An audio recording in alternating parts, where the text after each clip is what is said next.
Welcome to Bad Dog Agility, a podcast helping you reach all of your dog agility goals. Whether it's competing under the bright lights of the televised finals at Westminster or successfully navigating a homemade course in your own backyard, we'll bring you training tips, interviews, and news about the great sport of dog agility.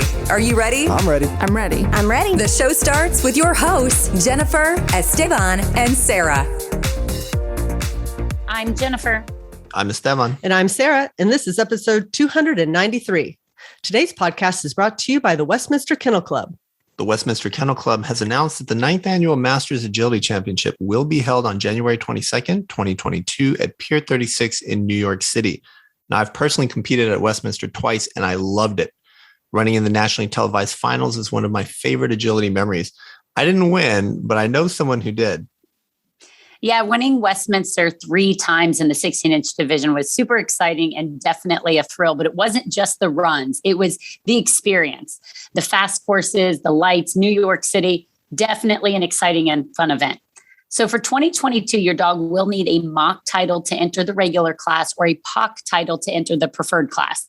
They must have the appropriate title at the time of entry. Entries are limited to 350 dogs and will be first received. And entries open on November 17th at 7 a.m. Eastern Time. Westminster typically fills on the first day, so you'll want to be mindful of that opening date. Westminster is going to make a $5,000 donation in the name of the Masters Agility Champion to the AKC Agility Training Club of their choice or the AKC Humane Fund.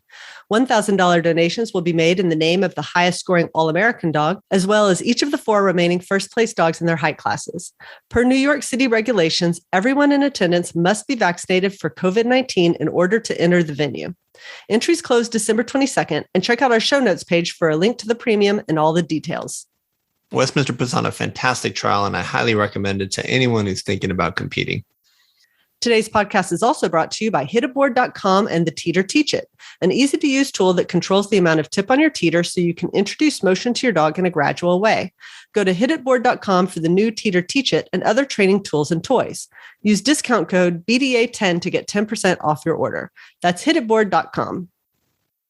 Today, we're going to be talking about forward chaining and back chaining and how we use these strategies when we're training our agility dogs. So first, for anybody who has not heard these terms before, let's just talk definitions. So what we're really talking about is how do we build up behavior? And I typically think of this usually in the context of sequencing.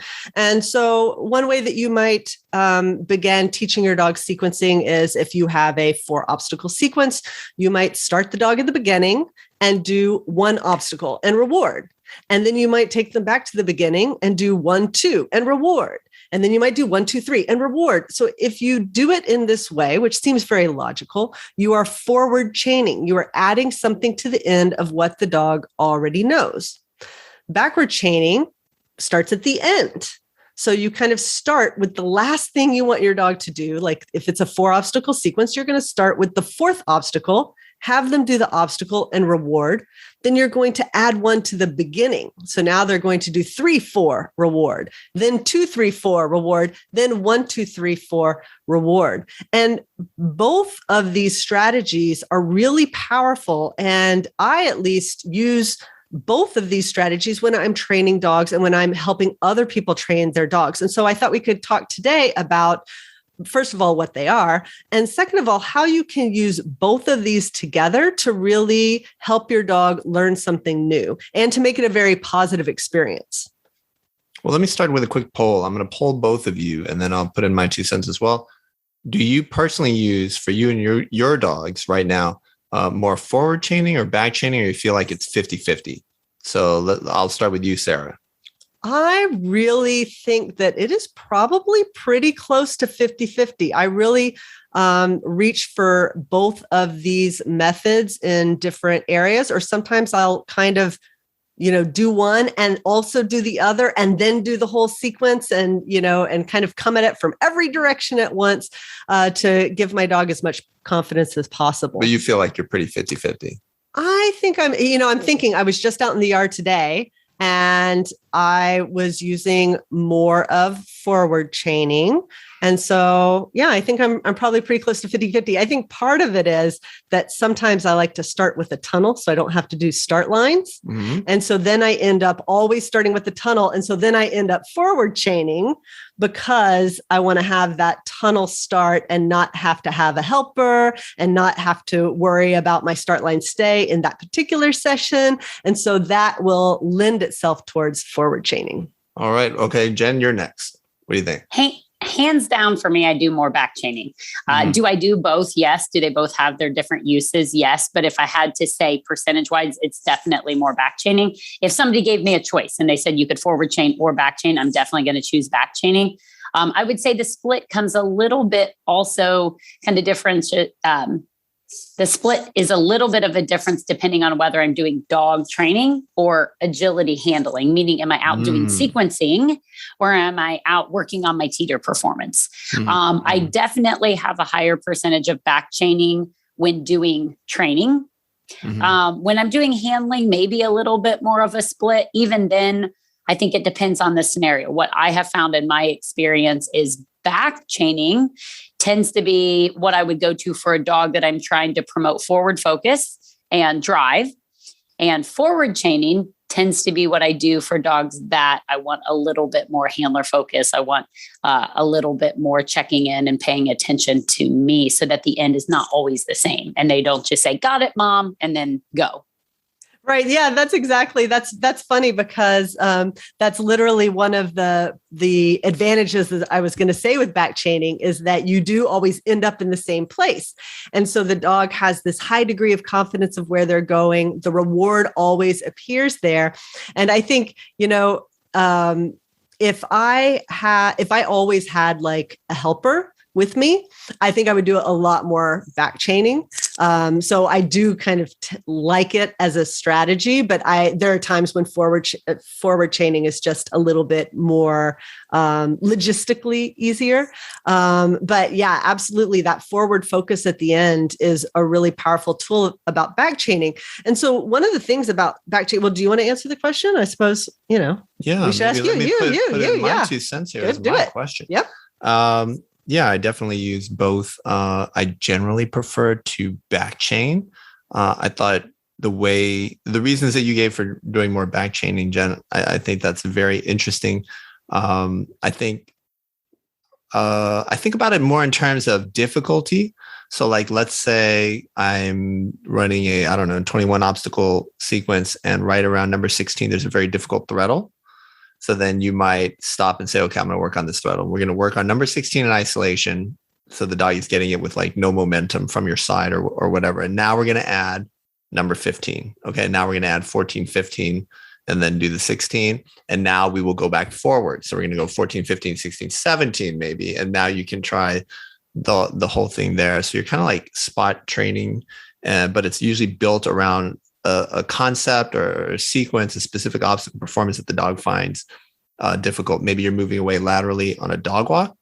That might be another spot. So I want to dig a little bit deeper here and say, Jen, that you had mentioned training, and the training obstacle that comes to mind for me where I'm back chaining the specific obstacle itself. Like this has nothing to do with the obstacle before. I can guess Family Feud style. I know what you're going to say. What am I going to say? Dog walk. Well, I mean, any contact, but yeah. The dog walk is the prototypical one because that's the behavior where the most people use stopped contacts.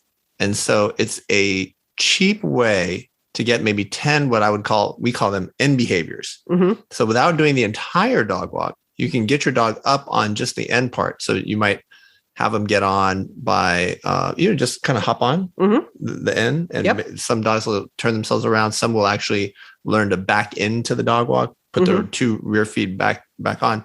But they can basically assume the position without doing the entire dog walk. And that's a really powerful thing, right? Because they don't get as tired. It doesn't take as long, and you can rep out 10 reps really, really quick. And now you've built a lot of value for that end behavior. Now you go and you add the entire dog walk, right? You make the dog do the thing. So Jen, when you talk about training, what are the big training things that you're doing where you're like, back chaining? Contacts was the first thing that came to mind, and you bring up the dog walk and the stop contact. Most of my dogs have a stop dog walk and very much doing and warming up exactly what you said, these little like wraparounds, just kind of putting them on the end. But, a lot of times we see videos of people doing the running contacts, whether you yourself are doing them or somebody else is doing them. And that's a great example, right? You do the mat, and then you put the mat at the end of the board and you let the dog do half of one board, right? And you do the reps there and all the angles and all the exits. And then you progress to the full down board. And it might not even be at full height, and then work your way up height and then half of the dog walk and then build in from there. So a lot of the training that I do, I think one example that isn't often done as back chaining is weave pulls. Weave pulls, you almost are always doing forward chaining, right? Like if we just think of, regardless of method, let's just say you're going from 6 to 12. That's what you do. You go from 6, you do 1 through 6, and then you add on 7 through 12, right? Regardless of the method that you're doing. So weave pulls are kind of one example that aren't so much back chaining. Those are going to be the forward chaining. But I think even just behaviors, just basic behaviors that maybe are not pertaining to agility, I find myself doing a lot of back chaining. And I think one thing that I wanted to mention about back chaining, one of the benefits of back chaining, one of the reasons that you'll hear trainers suggest it, is that the dog is always moving from what they're least comfortable with or least familiar with to what they're most comfortable with. Right. And so you can get this performance instead of forward chaining, like if you just think about building up a sequence. By the time you get to 1 through 4, they've done obstacle 1 a whole bunch of times. They're very confident with that. They're not as sure about obstacle 4. But with back chaining, it's the opposite. They know the end point, and that gives them a lot of confidence. And so it can create a lot of speed and drive. That's why I thought it was interesting that you said forward focus was something that you associated with handler focus.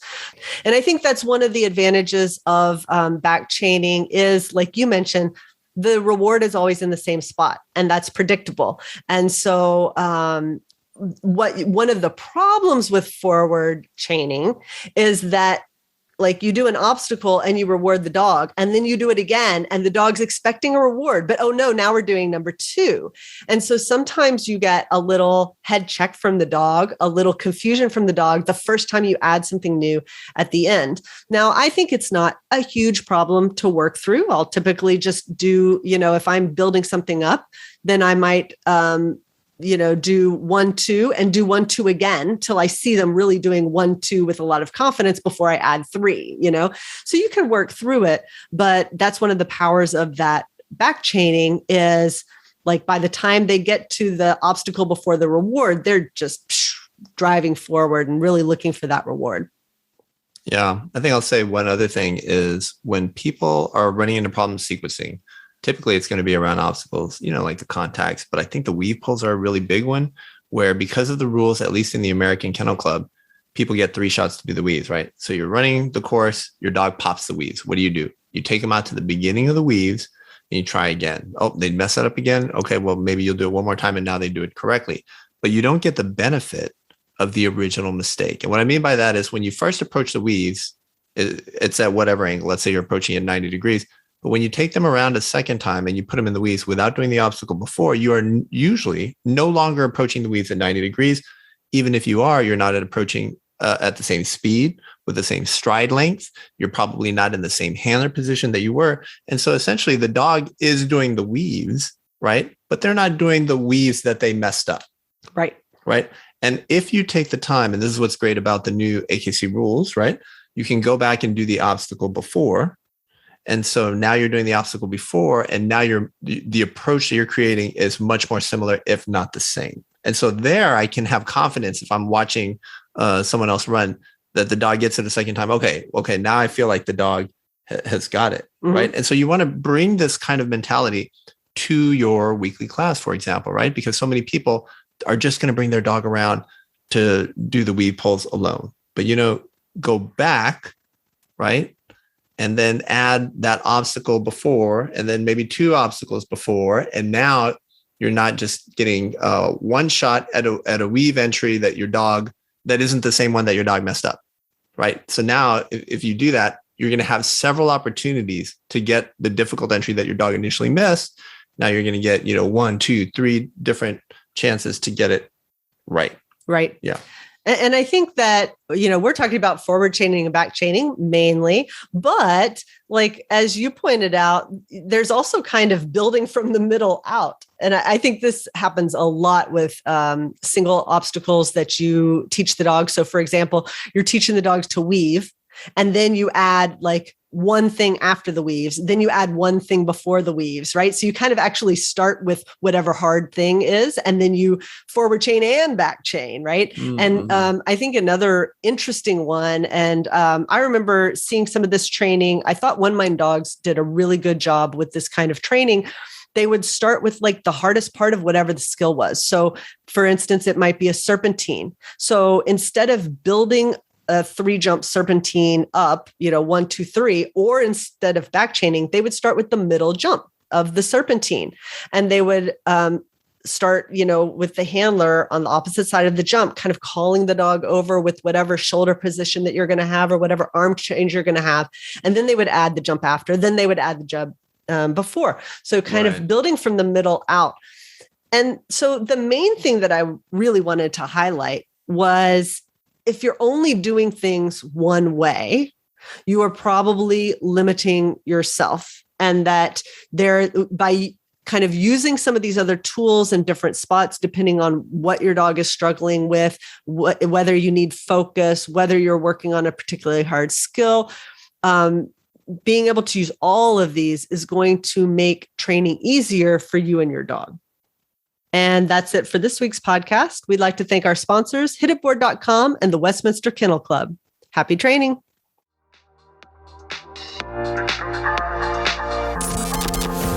Thank you for listening to Bad Dog Agility. We hope you enjoyed today's episode. For more information, updates, and links to all our socials, just check out our website, www.baddogagility.com. If you haven't already signed up for our email subscription, we would love to have you join the BDA community. Until next time, take care.